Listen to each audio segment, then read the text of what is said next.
فاسألوا أهل الذكر إن كنتم لا تعلمون۔ علماء و عوام میں حائل خلیج دور کرنے کی ایک منفرد کاوش۔ بسم اللہ الرحمن الرحیم۔ لجنۃ العلماء للافتاء، فتویٰ نمبر 68، 22 جولائی 2021۔ سوال: کیا مرد گھر پہ نماز ادا کر سکتا ہے؟ مہربانی فرما کر گھر پہ نماز ادا کرنے اور نہ کرنے کی وجوہات بتائیں۔ جواب: الحمدللہ وحدہ والصلاة والسلام علی من لا نبی بعدہ۔ مردوں کو مسجد میں جا کر باجماعت نماز ادا کرنے کا حکم ہے۔ وارکعوا مع الراکعین۔ دور نبوی میں نماز باجماعت سے پیچھے رہنے والے کو واضح منافق خیال کیا جاتا تھا، اور مردوں کو جماعت سے لیٹ ہو جانے کے باوجود گھر میں نماز کی اجازت نہ تھی۔ نماز باجماعت ادا کرنے کے لیے مسجد میں آنا مسلمان پہ لازم ہے۔ سیدنا ابو ہریرہ رضی اللہ عنہ فرماتے ہیں، رسول اللہ صلی اللہ علیہ وسلم نے ارشاد فرمایا، والذی نفسی بیدہ لقد ہممت ان آمر بحطب فیحتطب ثم آمر بالصلاة فیؤذن لها ثم آمر رجلا فیؤم الناس ثم اخالف الى رجال فاحرک علیہم بیوتہم۔ صحیح بخاری حدیث نمبر 644۔ اس ذات کی قسم جس کے ہاتھ میں میری جان ہے، میں نے ارادہ کیا کہ میں لکڑیاں اکٹھی کرنے کا حکم دوں، پھر نماز کے لیے اذان کہوں، پھر ایک آدمی کو کہوں وہ لوگوں کو امامت کروائے، پھر ان مردوں کا پیچھا کروں جو جماعت میں حاضر نہیں ہوتے، اور ان سمیت ان کے گھروں کو جلا ڈالوں۔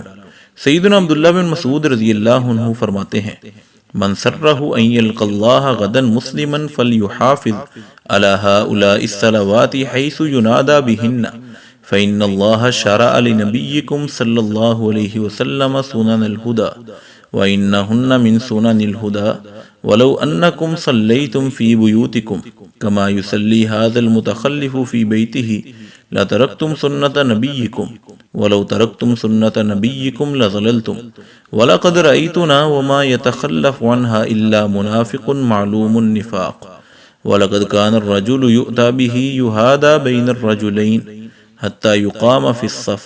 صحیح مسلم حدیث نمبر 654۔ جسے یہ پسند ہو کہ کل اللہ سے مسلمان ہو کر ملاقات کرے تو اس پہ لازم ہے کہ ان نمازوں کی حفاظت کرے جہاں ان کے لیے اذان دی جاتی ہے۔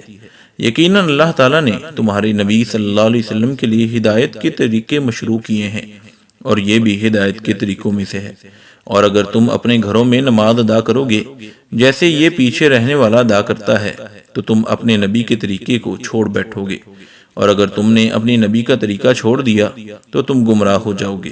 اور بلا شبہ میں نے رسول اللہ صلی اللہ علیہ وسلم کے زمانہ میں اپنے مسلمان لوگوں کا حال دیکھا کہ اس جماعت سے کوئی بھی پیچھے نہیں رہتا تھا سوائے اس منافق کے جس کا نفاق سب کو معلوم ہوتا، اور یقیناً مریض آدمی کو 2 آدمیوں کے سہارے مسجد لایا جاتا حتیٰ کہ صف میں کھڑا کر دیا جاتا۔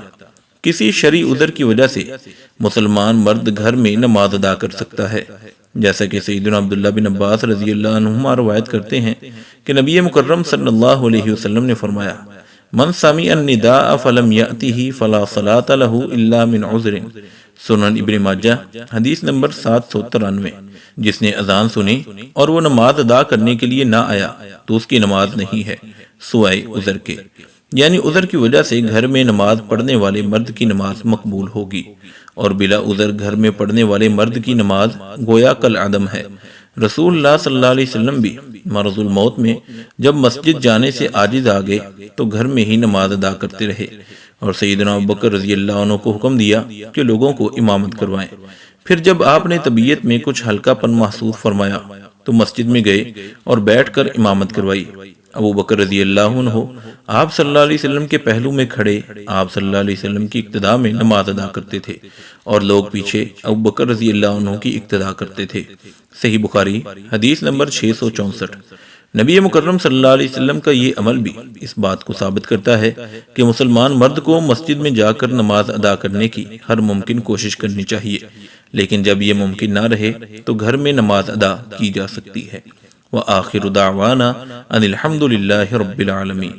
مفتیان کرام فضیلت الشیخ ابو محمد عبد الستار حماد حافظہ اللہ، فضیلت الشیخ عبد الحلیم بلال حافظہ اللہ، فضیلت الشیخ جاوید اقبال سیالکوٹی حافظہ اللہ، فضیلت الدکتور عبد الرحمن یوسف مدنی حافظہ اللہ، فضیلت الشیخ سعید مجتبی سعیدی حافظہ اللہ، فضیلت الشیخ ابو عدنان محمد منیر قمر حافظہ اللہ، فضیلت الشیخ عبد الرؤوف بن عبد الحنان حافظہ اللہ۔ العلماء، علماء و عوام میں حائل خلیج دور کرنے کی ایک منفرد کاوش۔